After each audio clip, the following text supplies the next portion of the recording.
तर मग मालिकेच्या पुढील काही भागांमध्ये आपल्याला जबरदस्त असा ट्विस्ट पाहायला मिळणार आहे, ज्यामध्ये खरं तर आता प्रियाची सायली कशी उलट तपासणी घेऊन अश्विन समोर सत्य आणण्याचा प्रयत्न करणार आहे आणि त्यासोबत आता महिपत हा सुद्धा नागराजची चांगलीच पुन्हा एकदा दुखरी नस दाबणार आहे, जेणेकरून आता नागराजला स्वतःहूनच महिपतला तिथून सोडावं लागेल। ते नेमकं कसं तेच आपण आजच्या या भागामध्ये पाहणार आहोत, तर व्हिडिओ शेवटपर्यंत नक्कीच बघा।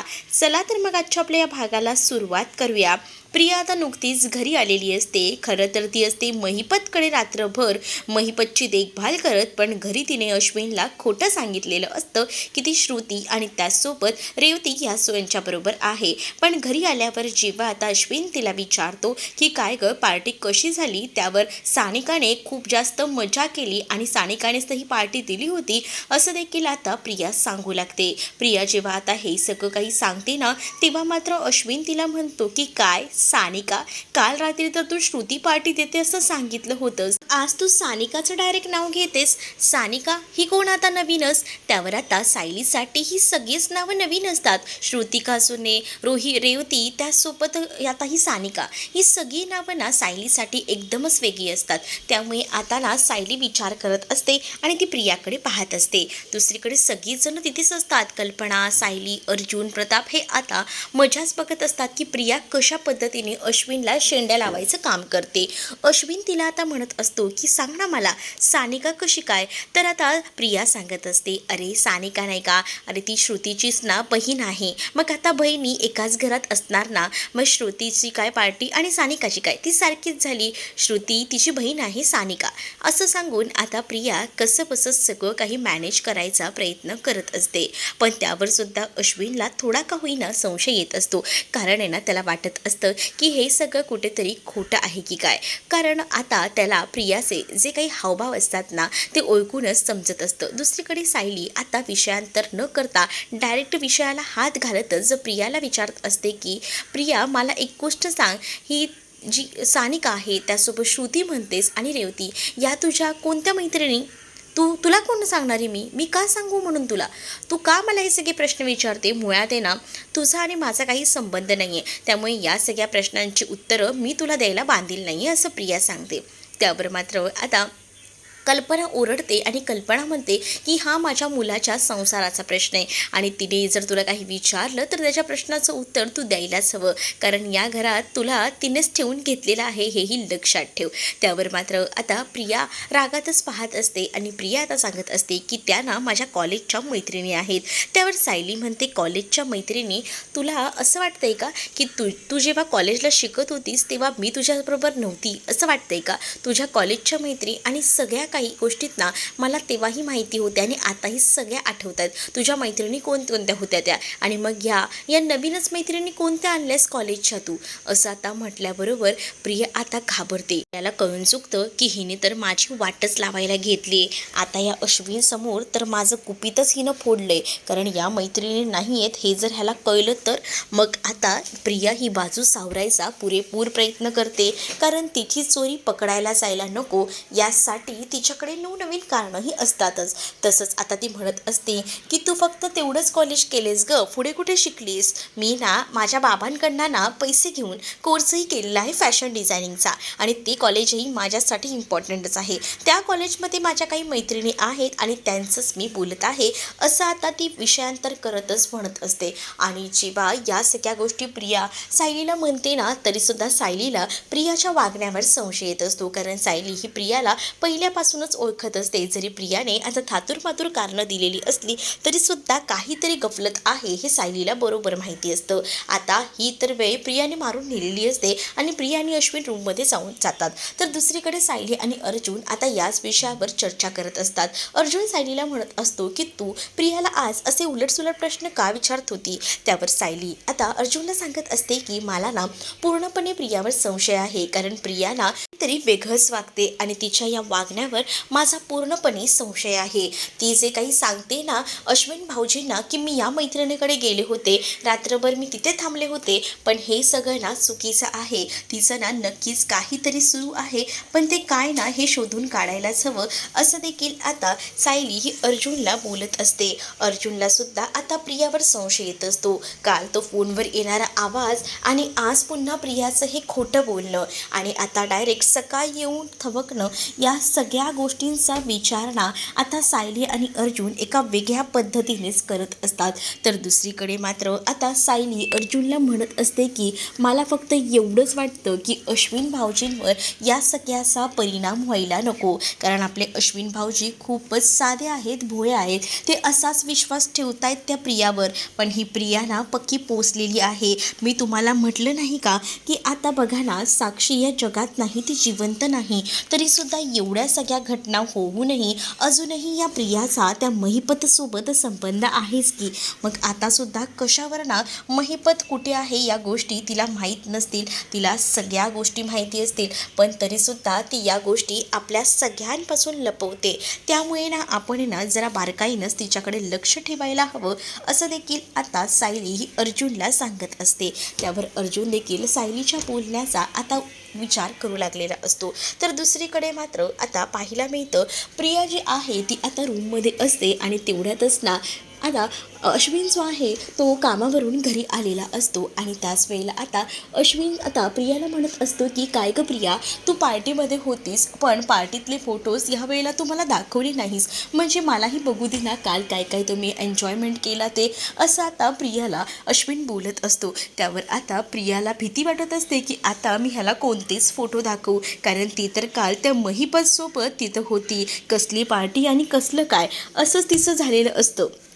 पण आता अश्विनने डायरेक्टच तिच्याकडे फोटो मागितल्यामुळे ना तिला आता काय उत्तर द्यावं हे समजत नसतं. ती आता विचार करत असते, पण ती आता अश्विनला काही माहीत थातूरमातूर कारणं देत असते. म्हणजेच काय, अरे हो हो मी तुला दाखवते, अरे पण ना मोबाईलला चार्जिंगच नाही आहे रे, चार्जिंगला लावला आहे मी नुकताच, मोबाईल चार्ज झाला ना की दाखवते. मग आता पुन्हा एकदा अश्विनला संशय येऊ लागतो, कारण प्रियाला जर फोटो दाखवायचे असले असते तर तेवढ्यापुरती तिने मोबाईल चार्जिंगचा काढून मला दाखवलेच असते. पण नक्कीच ना काहीतरी गडबड आहे हे आता पुन्हा एकदा अश्विनला समजतं. अश्विनला संशय येऊ लागतो, म्हणूनच ना आता अश्विन तिच्याकडे वेगळ्याच नजरेनं पाहत असतो. पण दुसरीकडे प्रिया ही मात्र आता वॉशरूमला जात असते, कारण तिला ना आता अश्विनच्या या नजरेची सुद्धा भीती वाटते, कारण अश्विन एका वेगळ्याच ह्याच्यामध्ये बघत असतो. त्याला आता संशय येणारच ना, कारण प्रिया जे काही वागत असते ते वेगळंच वागत असते सध्या तरी, आणि त्यामुळेच ना अश्विन आता त्या सगळ्याचा वेगळ्या पद्धतीनं विचार करत असतो.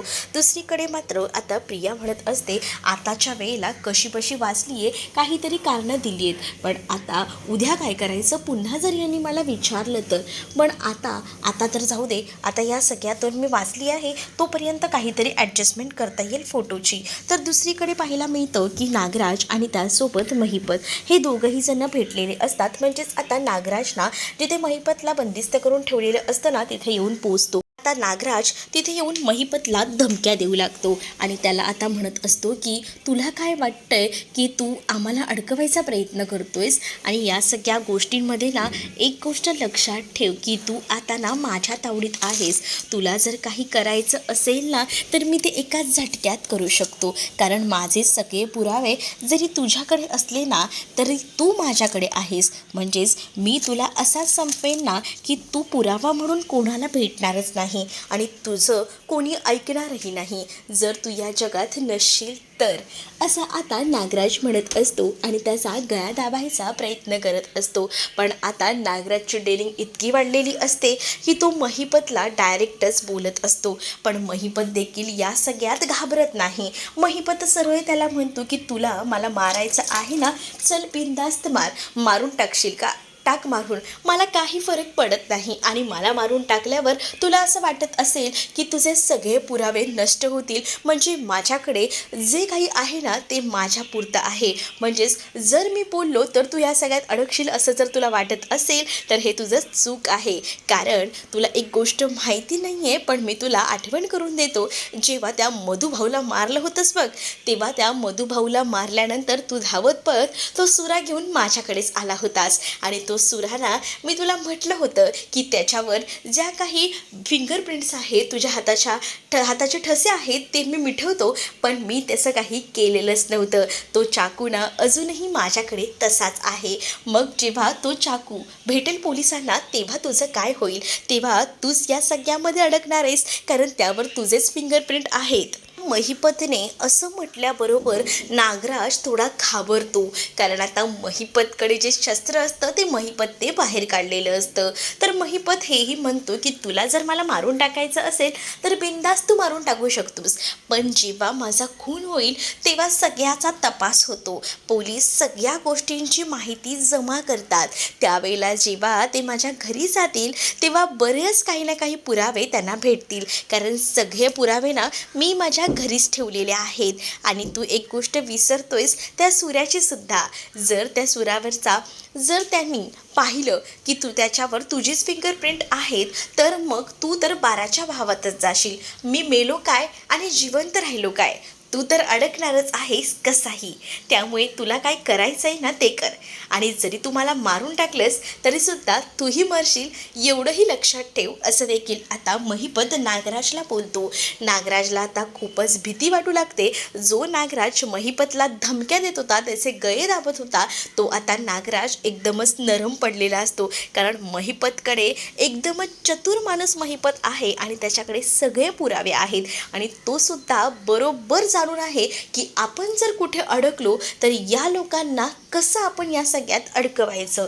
पण यामध्ये ना एक प्रियासुद्धा चतुर आहे, ज्यामध्ये प्रियाने महिपतचा मोबाईल गायब केलेला आहे आणि सोबतच तिने आता महिपतला ही सुद्धा धमकी दिलेली आहे की साक्षी जिवंत आहे, आणि ही जर गोष्ट मी अर्जुनला सांगितली तर. म्हणूनच आता प्रियाबरोबर जो महिपत आहे ना तो एकदम व्यवस्थित असतो, पण नागराजचे सगळेच धागेदोरे हे महिपतच्या हातात असतात.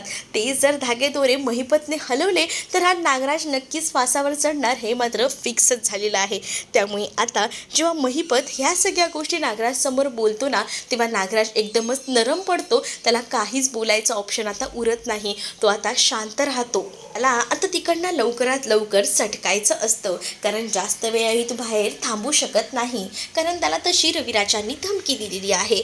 दुसरीकडे आता प्रिया, हिला तर आता खूप जास्त आनंद झालेला असतो, कारण एवढे दिवस ती महिपतला घाबरत होती, पण आता महिपतला घाबरण्यासारखं तिच्याकडे काहीच राहिलेलं नाही आहे. म्हणजे महिपतचा तो मोबाईल तिच्याजवळ आहे, मग त्यामध्ये तर बरेच पुरावे असतील हेही तिला बरोबर माहिती आहे. म्हणूनच आता ती विचार करते, हा मोबाईल तर माझ्याकडे आहेच, आणि अजून एक मोठा पुरावा म्हणजे साक्षी जिवंत असल्याचा, ज्याच्यामुळे मी त्याला ब्लॅकमेल केले. त्यामुळे तो ना आता माझ्या आडव्या जाणारच नाही. मी आता त्यालाच माझ्या तालावर नाचवू शकते, या विचारातच प्रिया असते. आणि ते बरोबरच आहे, कारण तिने परफेक्ट काम केलेलं असतं, आणि जे काम नागराजही इतक्या वर्षामध्ये करू शकलेलं नव्हतं ना, ते काम आता या प्रियानं केलेलं असतं. आणि त्यामुळेच ना प्रिया ही खूप जास्त खुश असते.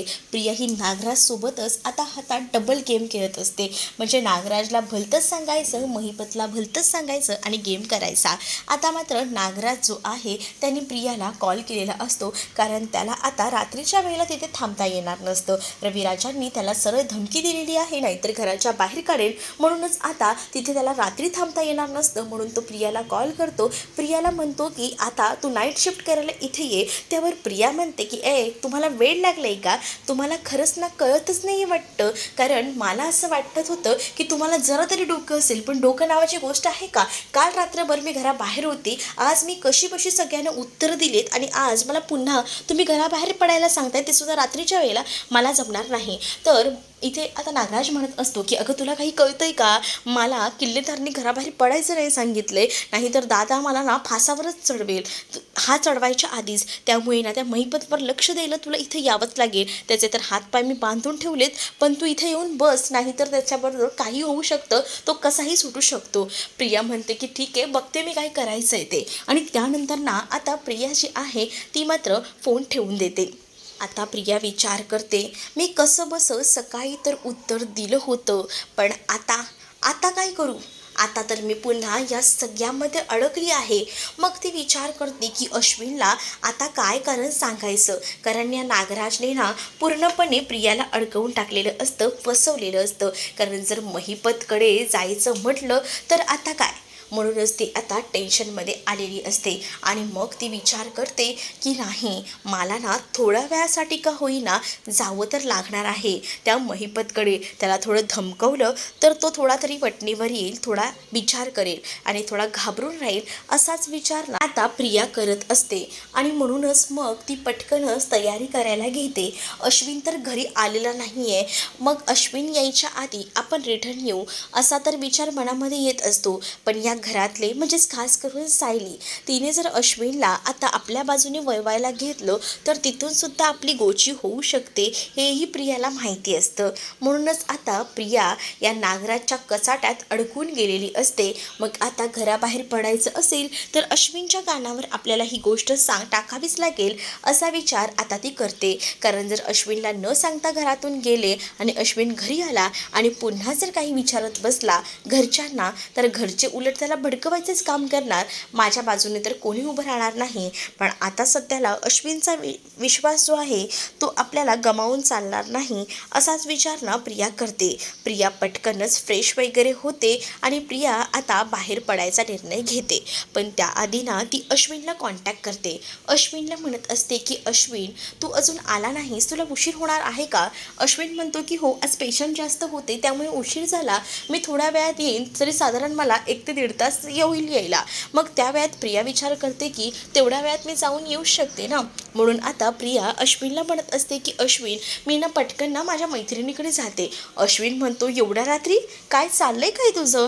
तर अश्विनला प्रिया म्हणत असते, अरे तिला ना थोडं नोट्स हव्या होत्या आणि अर्जंटमध्ये माझ्या काही नोट्स आहेत ना तर तिला मला द्यायच्या आहेत. म्हणजे आता जरी मी कॉलेज करत नसले तरी मी आता सोडले, पण ती करते ना, म्हणूनच तिला ना त्या मागच्या नोट्स द्यायच्या होत्या. कारण तिची बहीण, मी तुला म्हटलं नव्हतं का सानिका, ती आता हे सगळं काही करते आणि आमचं हे आधीच झाले, त्यामुळे श्रुतीच्या नोट्स नव्हत्या म्हणून सानिकाने माझ्याकडे नोट्स मागितलेत. मग आता तिला त्या नोट्स नेऊन द्यायच्या आहेत, म्हणूनच मी जाते, जरा अर्जंट आहे, मी लगेच येते 1 तासात. असं देखील आता प्रिया थातूरमातूर कारणं देतच आता अश्विनला सांगू लागते. त्यावर अश्विनला संशय येत असतो, पण अश्विनला आता काही ऑप्शन नसतो तिला हां बोलल्याशिवाय. कारण आता त्या घरातले कितीही जरी त्याला समजवत असले तरी थोडी ना घरातल्यांचा तो ऐकतोय. आता त्याची पूर्णपणे चारी बाजूने कोंडी झालेली असते, त्याला प्रियाचं ऐकावंच लागतं. दुसरीकडे डायनिंग टेबलवर सगळीजण जेवायला बसलेली असतात आणि त्याच वेळेला प्रिया ही रात्रीच्या वेळेला आता कुठे बाहेर पडते हा विचारच ना इकडे मात्र सायलीच्या डोक्यामध्ये येत असतो.